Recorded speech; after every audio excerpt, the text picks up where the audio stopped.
So we've got this point. This looks like it doesn't have, well, it's definitely an outlier. It's going to be influential. It's going to change our regression equation somehow. But it doesn't look like it has any leverage. So yeah, I agree with you guys. C is our answer. Very good. No one had a different opinion on that, so let's just move ahead. So today is just supposed to be like a summary day of everything that you learned about in chapters 7, 8, and 9, everything related to scatter plots. And then we won't really come back to scatter plots in a big way until the very last unit, unit 12. But anyways, we've got just some general things to talk about. And the intention behind today's presentation is that I'm hoping that this is like a really good all-in-one reference for you guys to have. So when you're taking your test on Monday, if you just need to have some notes available, this is hopefully going to have just all the stuff in there that you need. There will be some other notes, of course, you'll want to be able to quickly find. But bottom line, let's just get started. And for a lot of this, until we get to the end, it's just going to be me running through some concepts. But again, remember, this is something that maybe you could look back at later. All right, the AP formula sheet. You hopefully have already downloaded that. I encouraged you to do that even though you haven't needed it really so far. Pretty soon you will be needing it. And anyways, this has kind of a summary of all of the formulas that you need to know. This is your correlation coefficient formula. You will never need to calculate this, but it's good to know what the formula is. So if there's a conceptual question, sometimes maybe you can look at this formula and try and figure out. And actually, I'm going to give you an example of this later. So anyways, you have this available. You have your standard deviation formula. Again, you shouldn't ever need to calculate it by hand. But then these three formulas right here, your standard least squares regression line formula, your specific one for where it passes through X bar and Y bar, and then the slope equation. So those are given. Okay, AP Classroom. You guys have access to AP Classroom. And there are videos available. I don't believe I need to assign them to you, but if you go into AP Classroom and you start looking at the different units, there are videos that have been posted throughout the year. And you can go, and if you need some extra help with, I don't know, I'm not going to pick anything specific right now, but if you have specific content that you want to go back and review, and watching my video isn't going to do it, you can try and look up videos there in AP Classroom. And I can't remember if I need to assign them to you or if they're just automatically available. So let me know if you try that and you can't actually see any videos. Okay, I'll look at that as well. Okay, so here are just some generic notes about scatter. Could you go back to that slide for just a second? Sure will. Thank you. No, wrong one. Sorry. Do you have a question on it or just wanted to see it? I just need to copy down a little bit more. Okay, keep in mind, and I'll let you copy, but just keep in mind that you don't have to copy off of this because this is the PDF that's available in the Canvas page. So if you want to, what I encourage you to do as you go through lessons is if there's something specific that I say or just a point that you really want to remember, like, oh, I really need to remember this certain thing about, least squares regression line equations. And you can just kind of add little notes to yourself, but you can find the generic notes online. Okay, thank you. Sure thing. All right. I'm just making a note to myself. And since these are available, sometimes I forget to hit the button the night before, and I apologize, to make them visible to you. But if you want to access these before you come to class and you want to, some people have printers at home, but anyways, if you want to have them available, you can. All right, but here we go. Scatter plots. So this is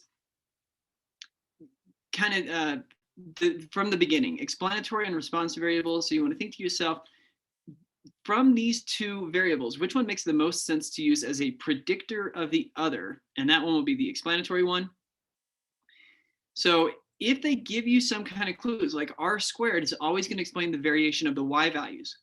So if they give you anything about r squared with context, you can already know what the response variable is going to be. Even if the problem doesn't require it, draw a sketch of the scatter plot. Make sure you understand which variables, the X and the Y. So this is something I do repeatedly. The question could be something just conceptual, no calculations, no diagram required, but it does help me to say, oh, they want me, okay, so I'm gonna make weight here and some other variable, money here. Maybe this is a scenario where those are the explanatory response. And I'll even go further. I'll say, oh, as the weight goes up, so does the cost. So, I'll even draw something like that. I don't need to draw a full-on sketch, just a little quick thing so that I can visually see what's going on in my head. Duffs. If you're asked to describe, never mind. Okay, my internet was acting up weird before, so I was worried it's happening again. Duffs. If you're asked to describe the scatter plot, and we're not talking about the regression line, but the scatter plot itself, all the data points, remember to use this is your outline. Duffs, the direction, unusual features, form, and strength. It's highly, highly unlikely that you're ever going to see a perfect correlation, so don't worry about that one. And here we go, just the last thing here. A strong correlation is going to have small residuals. A weak one will have large residuals relative to its data points. Okay, this is a very random thing. It is highly unlikely this will ever matter, but I think it's kind of interesting. It's worth knowing. If you have points in a straight line,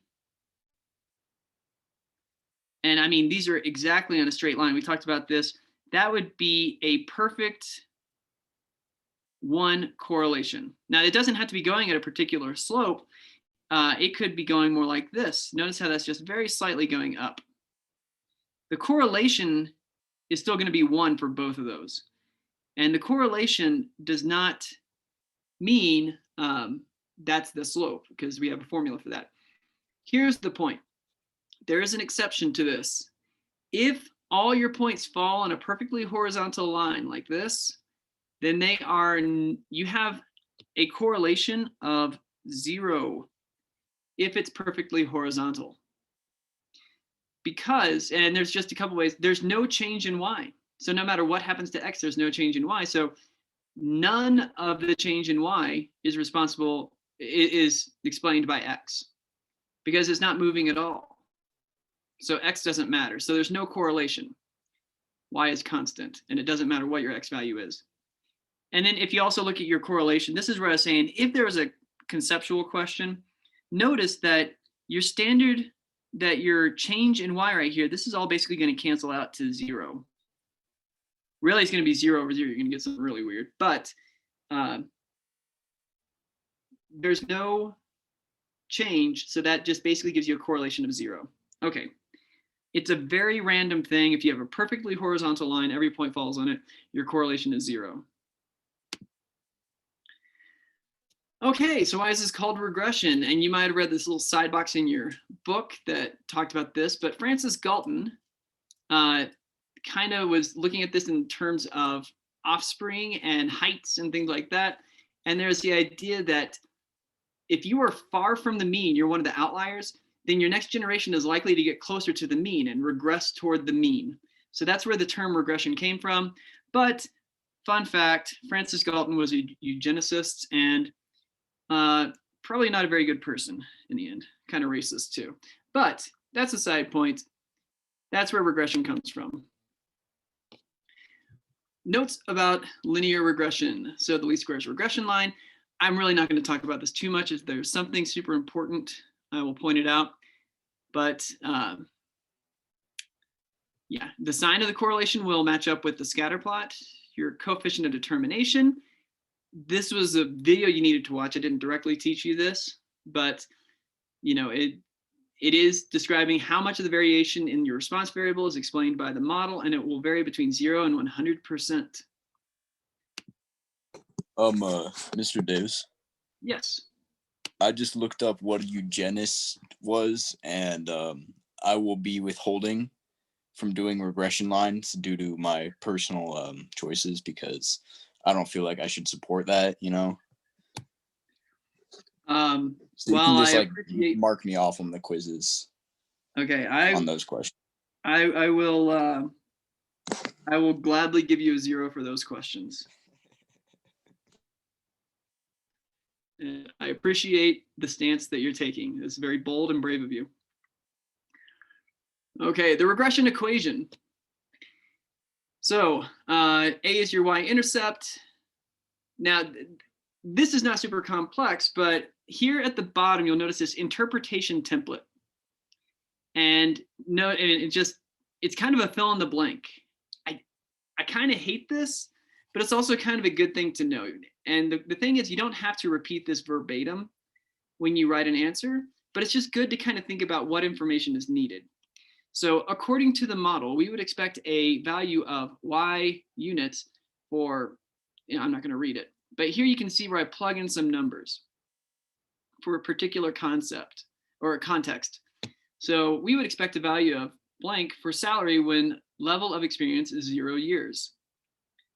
All right, so that is kind of how you would describe in context what the y value is representing. Now, there are times where an x value of 0 doesn't make any sense. You can't have 0 of whatever your explanatory variable is. So therefore, you can just say the y variable doesn't have any real world interpretation. All right. If you have anything that you have questions on, of course, jump in and ask questions, or we can come back to it and get more clarification. The slope. So here's kind of the interpretation of this. As according to the model, as your response variable goes up, the response variable goes up or down a specific amount for every increase in the X unit. Okay, so according to the model, a test grade goes up 0.64 points for every 1 point increase in homework grade. All right. The slope. All right. Now, we talked about this when we had a bell work on this yesterday, but if you need to find the correlation from R squared, you're going to need to determine should it be a positive or a negative R. And there's just some examples. Positive correlation means that as the explanatory variable goes up, the response variable goes up. Negative means as the explanatory variable goes up, the response variable goes down.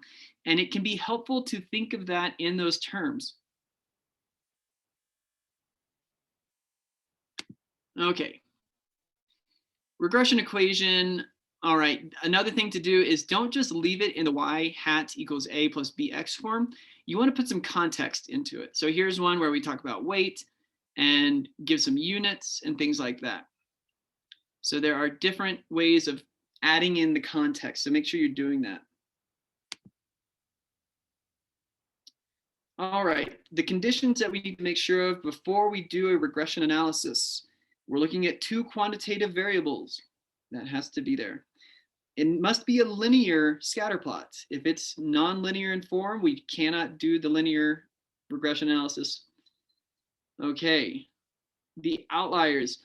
There shouldn't, well, ideally there aren't any outliers, but there could be. And if that's the case, sometimes it's best to report both with and without that point.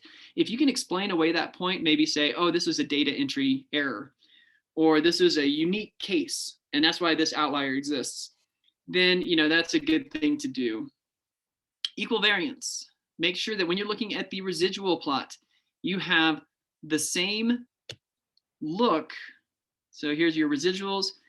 You want to make sure that it's kind of constant throughout. You don't get it widening at the low or the high end. Extrapolation, we talked about this one just yesterday. Generally, you should avoid it. And if you extrapolate just a little bit outside the bounds of your original range, that's not the end of the world. But I would say for these purposes, if it talks about extrapolating, just say extrapolating is bad. This is bad statistics. All right, regression analysis printouts. So this is something we saw a little bit of in class. You had quite a bit of this in your homework, so hopefully you went through that and did it. But remember, if you have the printout, it's going to give you one of 2 words here. It's going to say either intercept or constant. And this is your y-intercept. This is A, which means the other one here is going to be your slope, B. And you're going to see some other information given most of the time, and that's not a big deal for now. I mean, the r squared, it's good to, actually, we don't want the adjusted. We just want the regular r squared. So r squared is going to be good to know. This is your standard deviation for your residuals. That's what S means right here.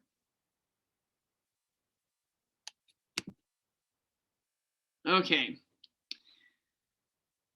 So I guess for this one right here, for every one standard deviation and x value is away from x bar, the predicted y hat will move r times the standard deviation up or down. And that is, it just explained right here in this very formula. So if I did r times s of y on the top over 1 times, well, actually, I don't want to write it that way. I'll just write r or s sub x down here. For every one standard deviation in the x direction we move over, we move r times the standard deviation of y up or down. Okay, so given the regression model above, what could you say about the number of goals scored in a match 3 standard deviations above the mean for attendance? It's kind of a complex problem, so I'll let you kind of sit there and think about that one for a minute. Okay, so let's try and start working our way through this problem, because this is very, very interesting. All right, so we know that our slope is negative 0.009. That's given right here. So this is going to be r times, I'm going to erase all this so we have some room to look at it. No, that's not what I did. Okay. R times s sub y over s sub x. Okay, so it's a negative slope. It says right here that there's a well, we already can see that it's negative. So it's going to be something like this. I'm just exaggerating it here. For every one standard deviation in the x direction I go over, I'm going to go, okay, what can you say about the number of goals scored in a match 3 standard deviations above the mean for attendance? I'm going to go down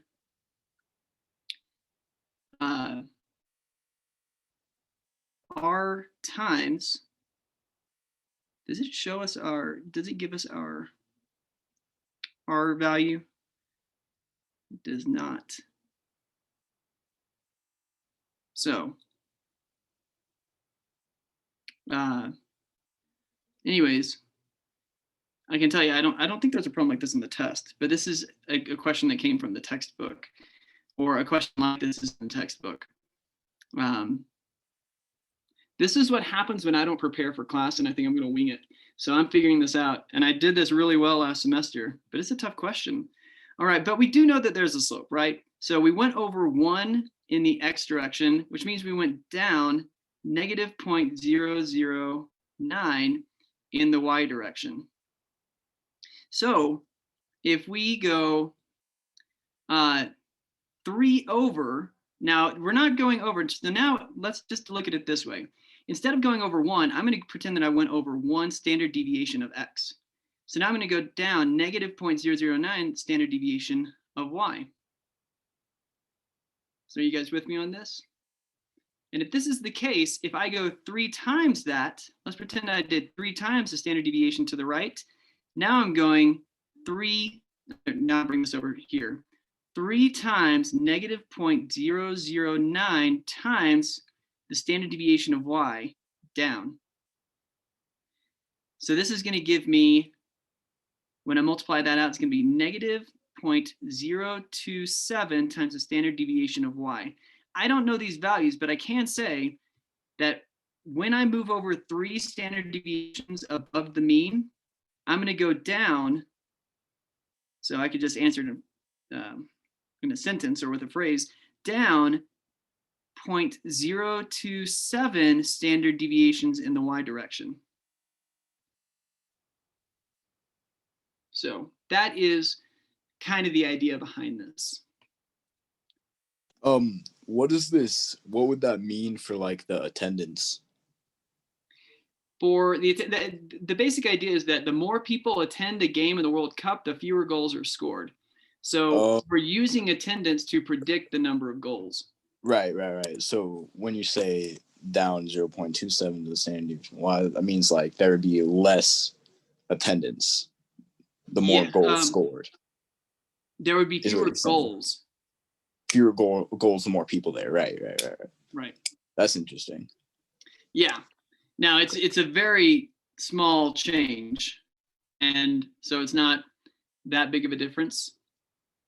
No, I just bring it up because like in my head I was like, the more people there, the more goals scored. But right, that kind of intuitively you guess that. I think maybe to explain this, this is me spitballing. Maybe there's like a big fear of failure in front of a big crowd, so you play a lot more defensive minded. You don't want to like go all out and then leave your defense wide open and then you give up a stupid goal. So maybe that's the thought. Maybe I'm digging into this problem too much.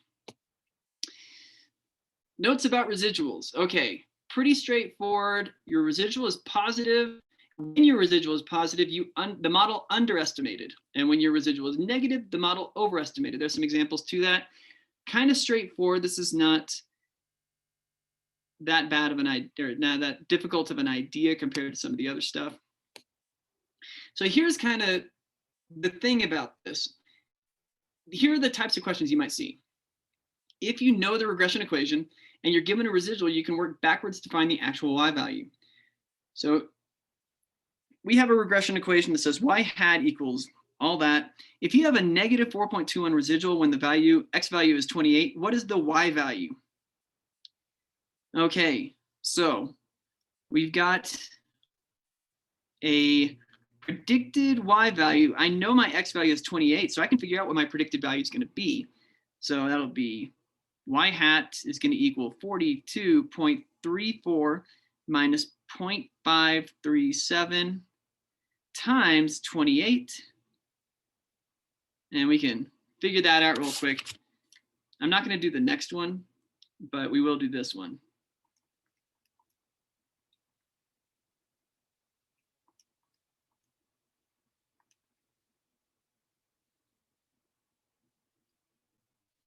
So did you guys get 27.304? Or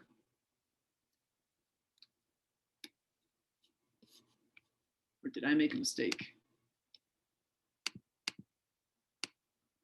All right.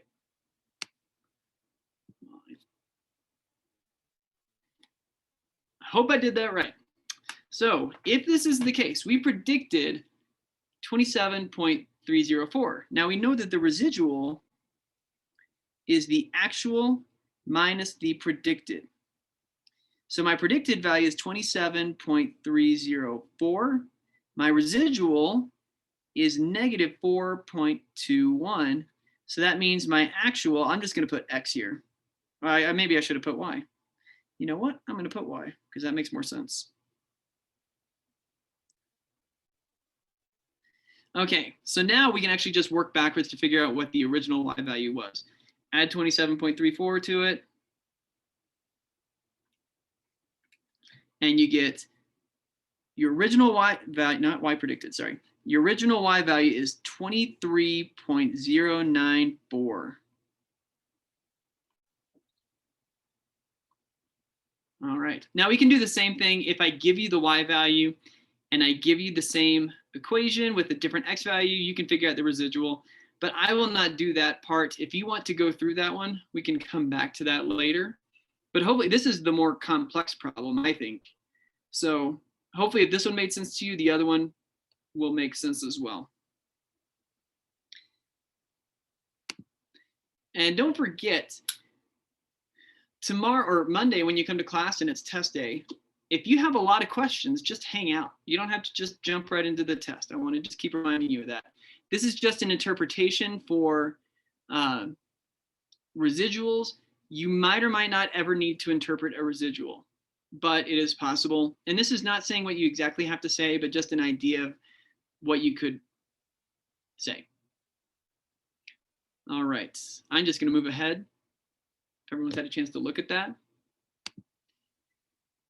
Okay, and then this is what we were talking about just yesterday, so should be pretty fresh on your mind. Leverage, outliers, and influential points are going to be important. We're going to have some practice with this in a minute, so I'm actually just going to skip ahead. And this is kind of a fun thing. We've had a few little asides today. This is another one. So notice this. I have 4 different data sets that all have exactly the same mean, variance, standard deviation, which follows, and you don't know what all these are, but these values are all the same for 4 different data sets. So you might think that all the data sets are going to look similar, but this is what we call Anscombe's quartet. And here is why it's really important that you look at the scatter plots before you draw any conclusions. So these 4 right here all have those same summary statistics. And only one of these looks like a pretty good scatter plot. And the rest of these look like something else is going on. So it's just one, I think, interesting thing to see to show that, yeah, get a visual on the scatter plot before you draw any final conclusions. Okay. You don't need to comment on those. And there we go. So here we go. We're going to have a few practice problems. You only need to input one data set into your calculator for this. So all the problems that you need to do are going to use the same data. So I'm going to give you a second to plug that in, and then you guys can go ahead and come up with your answer for this question. Okay, so that is the answer. That's what I got as well, which means it's correct or we're all wrong. So no, that's right. So let's jump and look at the next one. Again, you can keep using the same lists. Okay, actually there was a good thing. It says, if you get an error that says dim mismatch, that's dimensions mismatch. And so you need to look back at your lists, and you either added one too many data points in one of your lists or forgot to put in one of the data points. So you need to have 6 data values in both lists.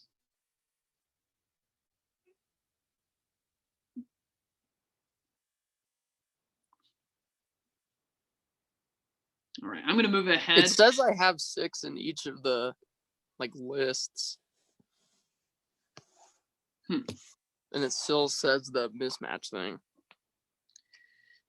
Double check when you're doing your regression analysis that you have the correct lists picked. Because maybe it says, yeah. All right, here's the next question, and we can still try and resolve this. Same data points, but now what's the closest to the slope? You can circle that answer when you've got it. So there you go. Luckily, if you can do your linear regression to find the correlation, you can also find the slope there, and I got the same thing, negative 1.529. The next one, pretty straightforward. What percent of the variation in Y is explained by the variation in X? Okay, we've got a consensus building around 88.9%. So remember, this is just a way of talking about the R squared value. That's telling us the coefficient of determination. How powerful is this model at predicting the outcome of Y? Basically, what percent of the variation is explained by the variation in X? And we've got an R squared value of 88.9%. And that's again on the printout. We don't have to do any calculations for this. Very good. Okay, so here we go. A volleyball coach collected data for many years and found that there was a correlation of 0.67 between the height of her players and the time they were on the court. What information does this tell us about the 2 variables? Decide what's the best answer here. Okay, we've got lots of people selecting D. And this is the kind of problem where I was saying at the beginning, it's good to draw a diagram. So we're thinking that height is going to explain the amount of time that someone's on the court. So height is down here, time is up here, and 0.67 tells me that there's a positive relationship between that. And this is good enough conceptually for me to kind of think through this problem. There is definitely an association between these two. And because it's positive, as your height goes up, your time on the court goes up. So that means shorter players tend to spend less time on the court. And there you go. You already reasoned through it, but I just wanted to talk about that as well.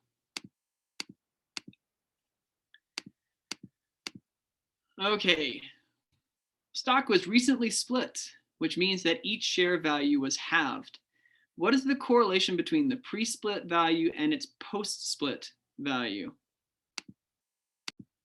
So just think about this in the sense, this is an algebraically defined function that's happening. So if I had, here's pre and here's post. If I had, I'm just going to do 3 points. If I had a, if the price point was 100 and it was halved, now it's going to be worth 50. If it was 50 to begin with, and that got halved, now it's going to be worth 25. All right. And then if it was, let's say this is 10 right here. If it was 10 to begin with, that's going to be worth 5. And this is going to be, I'm not drawing the line straight, but anyways, that is going to be all in a very straight line. That's not very straight, it's exactly straight. Perfect correlation between the pre and the post. So good job on that. And here we go. A book publisher thinks there's a linear relationship between the number of pages in a book and book sales. If this is correct, what should the residual plot look like? All right, let's figure this one out. So if we are looking at a residual plot, remember what our residual plot ideally looks like. Here's the 0 residual line, if you want to think of it that way. You should see a residual plot that looks like this. All right, so that means we have constant variance. So our scatter plot our residual plot doesn't get wider at one end. We don't want to see any kind of nonlinearity going on. It should be centered around 0. What else? That's kind of the main features that you're looking for. So the correct answer is A. Now the scatter plot itself should form something like a straight line with a positive slope, if you think that it's a positive correlation between those two. So if you think that bigger books sell more, which is debatable, but then in the scatter plot itself, maybe it would look like this. And that would be a straight line with a positive slope. But we're talking about the residual plot. That's where we turn this line and all the points, and we turn it horizontal. So it looks like this. What does the residual plot tell us? Like, what does it accomplish? That's a good question. The residual plot it's another way of, hey, the snow started. Anyways, the residual plot is basically a way for us to get a better view on if a nonlinear trend is evident, because sometimes there are some good examples of this, and I'm not going to be able to draw a great example, but there are examples of especially if you have very few data points. If you have a lot, it's going to kind of show up. But let's say, that looks pretty linear to me. I draw this line, and that's my best fit line for it. Then I look at the residual plot. I'll just draw the middle line. And my points look like this. And I can see that it starts up high above, and then I get a bunch of negative residuals, and then I have some positive residuals. And this is telling me, oh, even though with these few points it looks pretty linear, this is actually a nonlinear trend. So a linear regression wouldn't be appropriate for it. Okay. Yeah. But it can also give you things like, sometimes you can see it in the scatter plot itself. But let's say you have a bunch of points and it looks like this. And you're like, that's a pretty good looking scatter plot. And then you look at the residual and then it looks like this.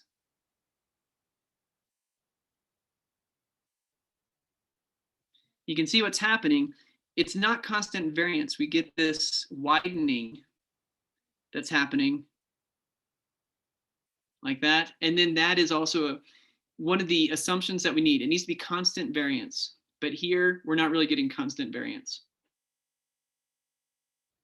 All right, so hopefully that was helpful.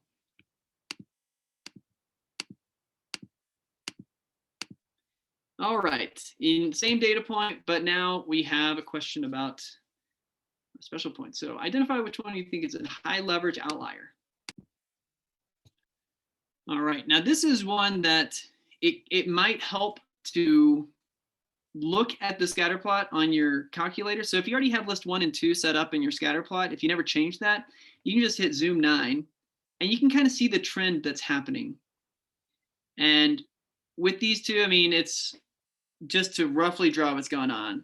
It's doing this thing right here. Boom, boom, boom, boom, boom, boom. That's what it kind of looks like when I look at it. So this starts at 1, goes all the way over to 11. So if it's going to be high leverage, we know it needs to be far removed in the X direction. This one right here, 5 is part of the data set, so it's not high leverage. 2 is also, so that's not high leverage. So it's either B or C. Now, I can see that this is a negative trend. This has started at 43. And this right here is at 27. So if I go out to 20, which is going to be like twice as far, and I did not draw this very well, but this is going to keep going down. Unfortunately, I'm going off the map, but here's 20 and 12. This might actually be a good point that falls in line with it. So it's definitely high leverage, but is it an outlier? I don't know. If we went to 1940, 1940 is going to be up there or somewhere in that range, in that area. So it seems like actually, plot twist, C is the correct answer. Do you guys follow that? Do you need more explanation or does it make sense?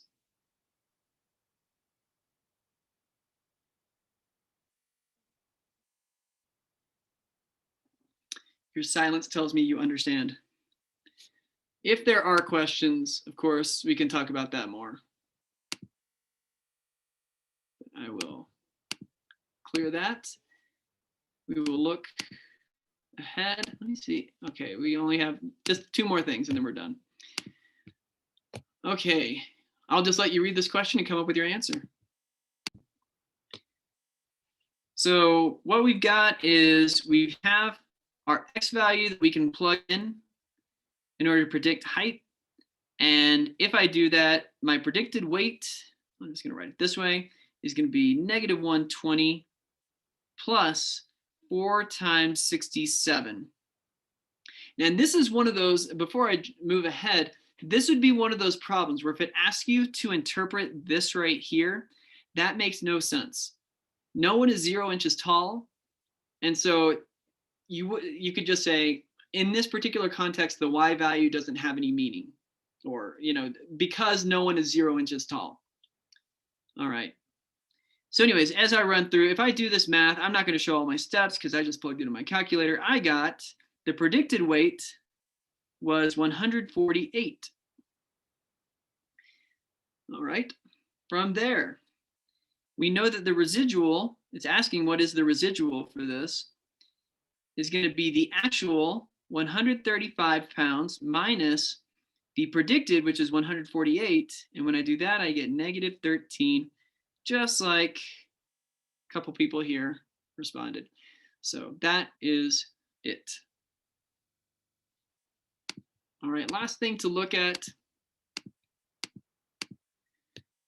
We are looking, I know it's hard to read this one, but we are looking at some railroads. This Great Plains Railroad is interested in studying how fuel consumption is related to the number of rail cars on a certain route between Oklahoma City and Omaha. That's some beautiful country right there. I used to live in Dallas. I mentioned that before, I think. And my grandparents lived in Grand Island, Nebraska. So my vacations were always to drive up from Texas through Oklahoma, Kansas, and Nebraska, and then right back down. So that was me growing up. How fun. Anyways, we've got some data from a sample of 10 different trains with different number of cars.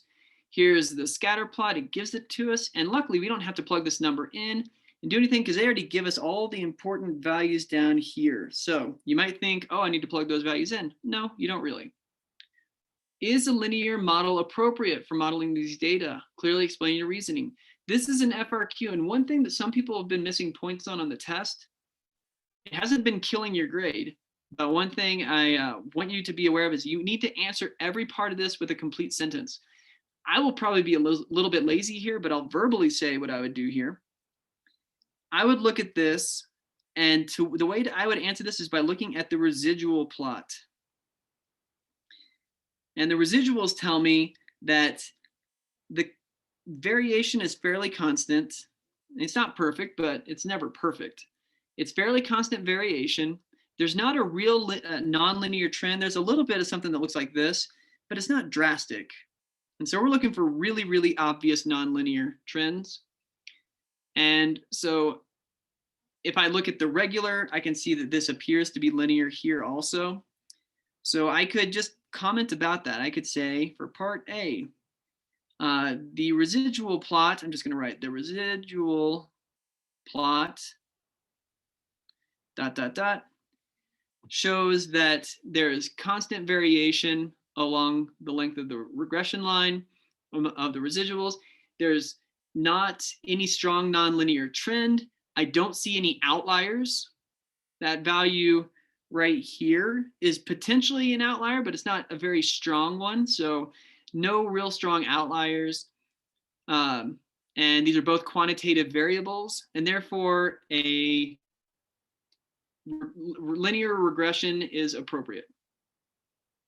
Okay, suppose the fuel consumption cost is $25 per unit. Give a point estimate for the change in the average cost of fuel per mile for each additional rail car added to the train.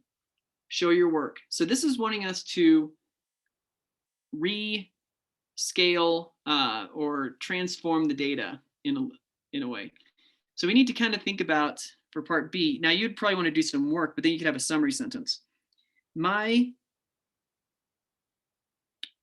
regression equation is this. The predicted fuel consumption, so I'm just going to put fuel, is equal to, and I'm looking at these numbers now, the constant is 10.677 plus 2.1495 times cars, the number of cars. All right, and that's all well and good, but what they're saying is that the fuel consumption cost is $25 per unit. So these, I'm actually rescaling these by $25. So I'm multiplying that one by 25, because this is, actually before I worry about that, I could show that this is 10.677 fuel units right here. And this is 2.1495 units, fuel units per car. That's the unit for this, and I'm saying unit a lot. Anyways, if it's $25 per unit, I can just scale these, I can buy that factor. So 10.677 times 25 is going to be $266.925 plus, and I'll do the 2.1495 times 25, gives me $53.70. I'll just round it to 74 cents. I could have called this one 93 cents right here. Per car times cars. So you guys follow along with this so far? All right, so give a point estimate for the change in the average cost of fuel per mile for each additional rail car. My interpretation of this is they just want us to show what the new slope is going to be. it's going to be 50. So I would write a sentence. We would expect $53.74 $53.74 more per car added to a train in fuel costs. I verbally said that, but that would be the sentence I wrote down. All right, R squared in this problem is 96.7%. We can say that 96.7%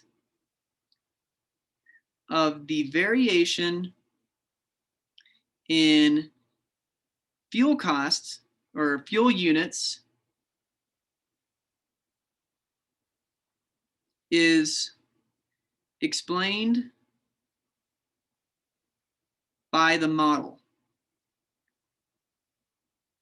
And that's totally acceptable to say, or explained by the variation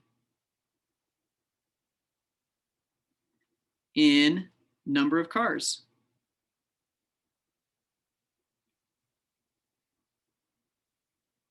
So that's using, and that's straight up using one of the templates I gave you for R squared interpretation. Last part, would it be reasonable to use the fitted regression equation to predict the fuel consumption for a train on this route if the train had 65 rail cars? Explain. What do you guys think?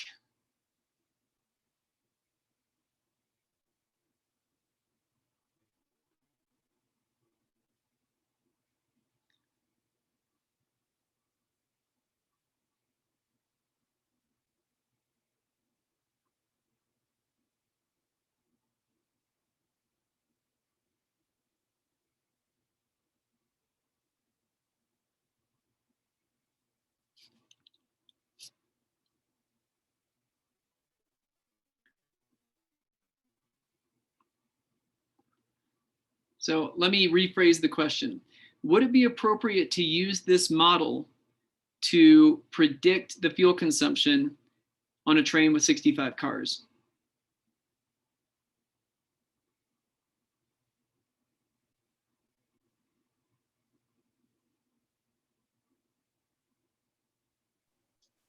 I think I would maybe say yes, because 65 isn't too far away from 50. I think 50 is the highest number over there. So. All right, you've got the right idea in that we're talking here about extrapolation. Probably the answer that they want to hear is like, this would be extrapolating from the data and therefore it would not be appropriate. That's what they're probably looking for here. But your answer right there would certainly at least give you partial credit, because you're explaining that you know you're extrapolating, but maybe it's not extrapolating too far where it's a big deal, you know. So you're showing that you understand the concept. So in general, I'd probably say just it's extrapolating, so no, we shouldn't do it. And just to make sure that's really clear, the biggest value that we had was 50, and they want us to predict a value like way over here. Would it be appropriate to predict where that was going to be? Probably not, because it's outside of our original X value range. All right, I'm not going to write that out, but that's the idea. Okay. So hopefully I didn't fry your brain on this Friday. All right, now it says tomorrow, it's Monday. There is FRQ practice. I don't believe on this test, the FRQs that you're going to practice with are going to be on the test. So I'm kind of moving away from that, but you can see some FRQs practice. And if you want to get ahead, read chapter 11. The last thing that I wanted to mention, yeah, we are skipping chapter 10. The last thing I wanted to mention is the AP progress checks. I've mentioned this many times already, but over the weekend, please look at the Unit 2 progress checks. And that's going to be just a lot of questions related to this specific content. And that's going to give you a lot of ideas about what you can expect on the test on Monday. All right, I've talked enough. If you have questions, please stick around. If you are good to go, have a wonderful weekend, and I will see you on Monday.